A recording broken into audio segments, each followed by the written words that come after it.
नमस्कार, माझे नाव आराध्य संतोष साळवी. मी आता चौथीमध्ये शिकत आहे. माझ्या विषयाचे नाव लोकमान्य टिळक. त्याग आणि कर्तृत्वाने प्रेरित हे टिळक. त्याग आणि कर्तृत्वाने प्रेरित हे टिळक. जन्मसिद्ध हा हक्क माझा ठणकावून सांगत.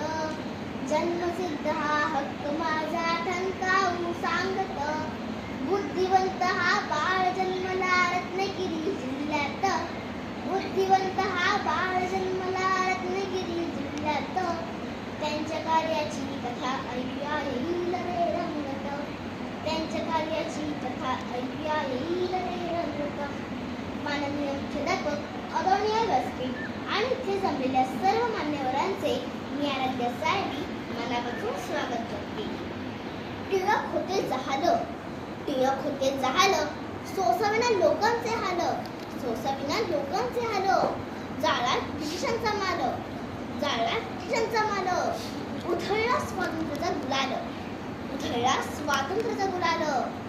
लोकमान्य टिळकांचा जन्म 23 जुलै 1856 साली रत्नागिरी जिल्ह्यात चिखल्या गावी झाला. त्यांचे पूर्ण नाव बाळ गंगाधर टिळक असे होते. त्यांचे मूळ नाव केशव असे होते, पण त्यांना प्रेमाने बाळ असे म्हणायचे. लहानपणापासूनच टिळकांना स्वातंत्र्याचे संस्कार झाले. ते गणितात खूप हुशार होते.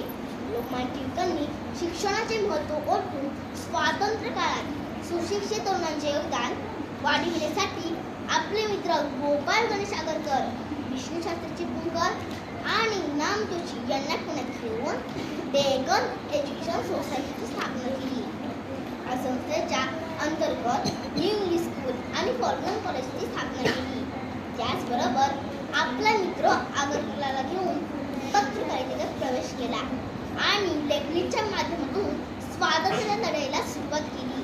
केशवीय मराठा या वृत्तपत्रातून इंग्रजी शासनाच्या क्रूर आणि हिंसक वागणुकीला टीका केली. त्याचबरोबर सामाजिक प्रबोधनावरही विशेष लक्ष देऊन दारूबंदीसाठी सरकार आपल्या विरुद्ध दबाव आणला. बालविवाह या प्रथेला विरोध करून त्यांनी विधवेला पुनर्विवाहाचे जोरदार समर्थन केले. समाजातील दलित आणि मागासलेल्या वर्गाला मुख्य प्रवाहात आणण्यासाठी प्रयत्न केले. स्वराज्याचे प्रतीक असणाऱ्या छत्रपती शिवाजी महाराज यांचा समोर ठेवून शिवजयंती व गणेशोत्सव हे सण साजरे केले.